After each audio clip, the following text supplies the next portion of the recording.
Hello everybody and welcome back to the channel. My name is Alan.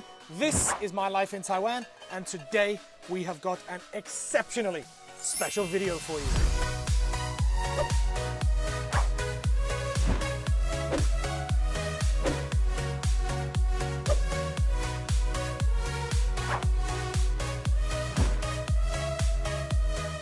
Welcome back to the channel and welcome to the Aviation Education Exhibition Hall here in Kaohsiung City. We are going to take a look around this amazing exhibition hall. While we're doing so, we're going to take a look and see if we can answer that question that you saw in the title. Is Taiwan's tourism industry diverse enough to attract more foreigners to come here and visit this beautiful little country? I'm going to take a more specific look and see if basically Taiwanese tourism is so different to Western tourism, and if so, exactly where the differences lie. First of all, let's get out of this helicopter, take a look around this amazing exhibition hall, and see if we can meet a tour guide who can explain a little bit more about these exhibits in detail.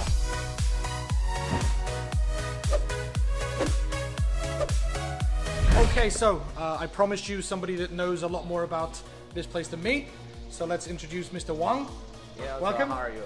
Nice to meet you. So I'm looking for the most special or interesting thing about this museum. Yeah, everyone in the aircraft there they got their story. Yeah. So I think everyone is very special. This one is MiG-21. It belongs to the Hungarian Air Force. In the 1990, this aircraft is confiscated by our Keelung customer because someone maybe something want to collect this aircraft and pass through the Keelung. Yeah.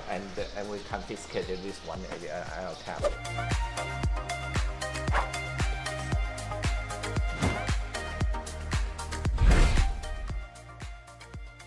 In this video, I'm definitely going to be talking a little bit about the differences between Western and sort of Taiwanese tourism. And I tend to find that Westerners such as myself are more interested in the more exciting, edgier kind of tourism.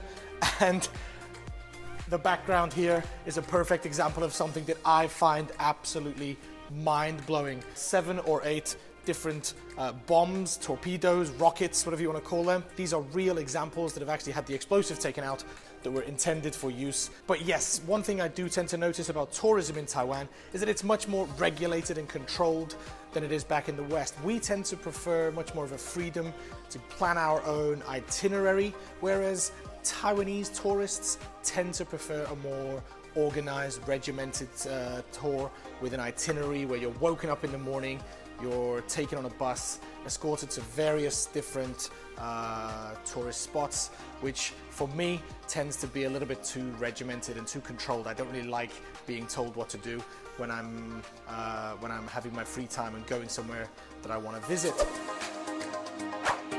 And I think we're off to another super interesting location. So thanks, Mr. Wang. Thank you. You're welcome. And let's get to the next location. And we've come to an absolutely fascinating site. This is the Gusan Air Raid Shelter. I don't know too much about it. All I know is it was built during the Japanese colonization and then taken over when the KMT arrived. There's a tour guide waiting just inside the tunnel for me. So let's get inside, meet him, and learn a little bit more about this historically important site.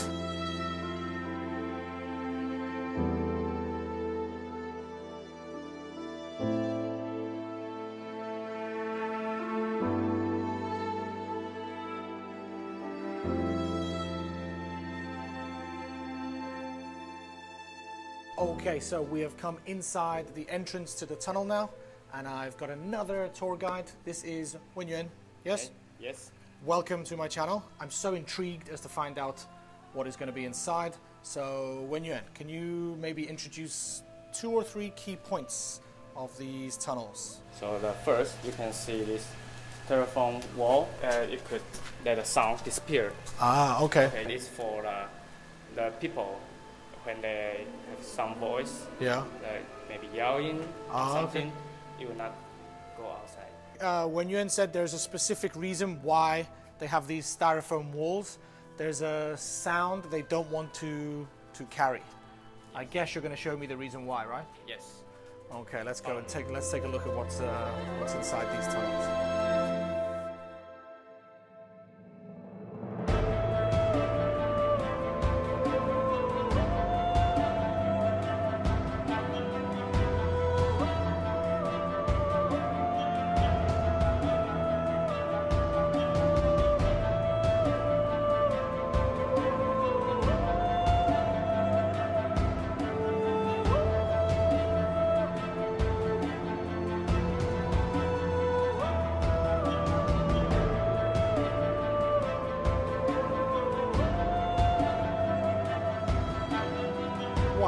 another absolutely incredibly interesting historical site. Here is not really about fun and entertainment tourism.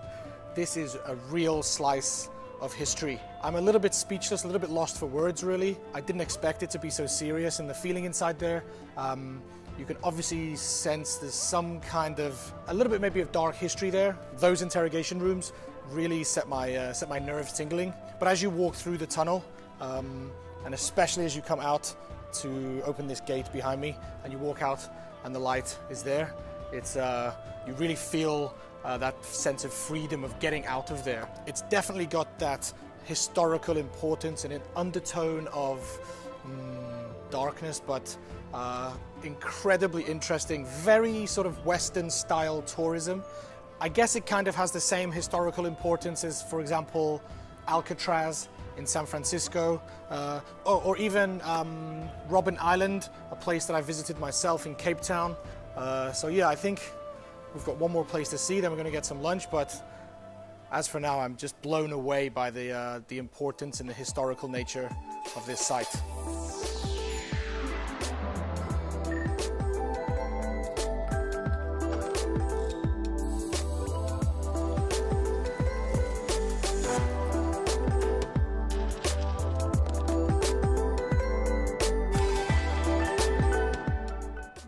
Wow, oh my goodness.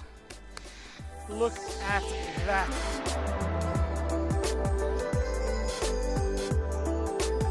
Okay, wow. What an absolutely stunning view of a stunning city. We are here at the top of Mount Sao Toan To bunker. The reason we've come up here to this location, of course, is for the stunning view, but also just to have a little bit of a chat with you guys and get your opinion on that topic in the title. Do you think that Taiwan's tourism industry is diverse enough to attract foreign tourists to come here? As we've already seen on this tour so far, lots of interesting places. I personally am absolutely fascinated by the locations that we've already been to, but as this is a YouTube channel, I'm inviting you guys to have your say in the comment section down below. I'm gonna stay here and enjoy this view for a little while longer, and then, as always, in my videos, there'll be time to eat.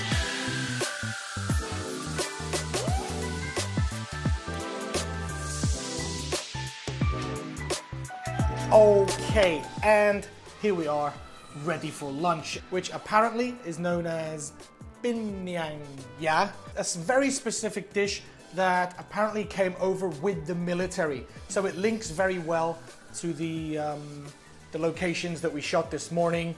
This particular duck has a very special preparation method.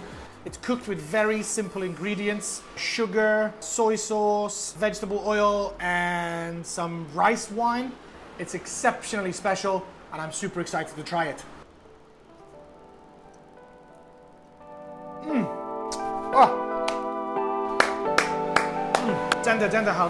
And as well as the duck that I ordered, I was also served with the biggest plates of eggs I've ever seen, but again, they're prepared with a very special preparation method, a layer of sugar and tea leaves that smoke underneath and give the eggs this really dark outer texture. Yeah, really good. Way better than any tea egg I've ever had in Taiwan before. We're gonna get off to the next location and see what else there is to see here in Kaohsiung. Let's go.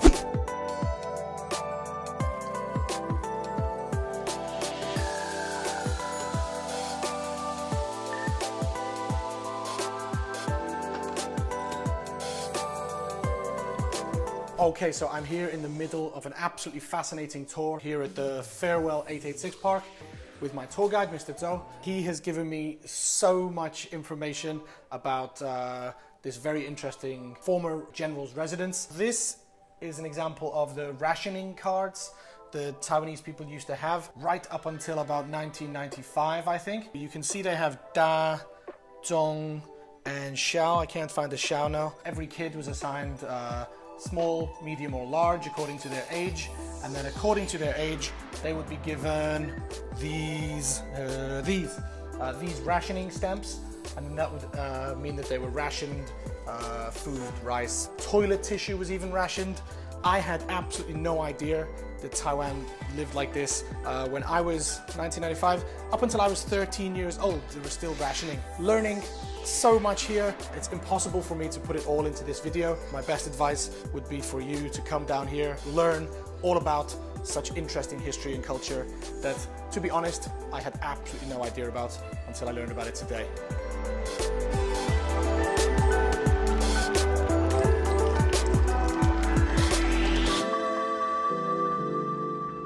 Okay, and before we get into this center of old Fengshan City history, there's one more little thing I want to point out, a big difference between tourism in the UK and tourism here in Taiwan. And it's a very cute one, and it's something that I really like, and I've grown to like it over my past 12 years, and that's the stamps. Stamping books or stamping papers in Taiwan is a very popular pastime, and the government here in Kaohsiung have this activity where if you go to their website, print out this stamp page.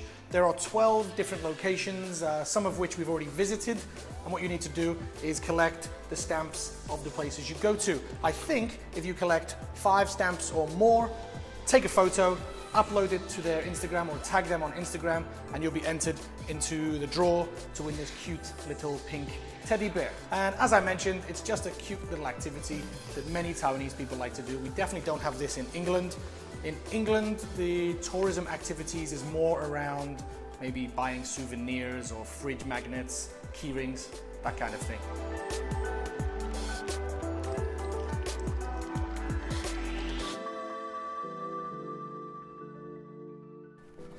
Okay, so we finished at the Fengshan City History Center, an amazing exhibit, an animated sort of moving exhibit all about the history of Fengshan. Definitely more interesting adventure tourism than what a lot of Taiwanese people would be used to. But I think it's been a couple of hours since lunchtime, so we're going to go for some dinner. Again, I'm going to try and find somewhere that we can relate to the topic of this military history tourism. So yeah, let's go see what we can find to eat. Just before we get to dinner, on the way to a very special dinner, by the way, we're passing by this place, which is the former Japanese Radio Communications Center. And the reason that I decided to stop here is kind of to demonstrate how some other countries have had an influence on Taiwan's history and culture, probably a little bit more so recently than England has done. Most of the tourist attractions you'll go to in England are kind of very British, or they're not influenced by many other countries because our history has been relatively stable for several hundred years at least. But because of Taiwan's kind of, let's say, volatile political history, there's quite a lot of influences from countries such as Japan that built this place and some of the others we've seen today. There's the Dutch and Portuguese influences, as well as a little bit of British. We'll take a little bit of a look around this place to some music, and then time to eat.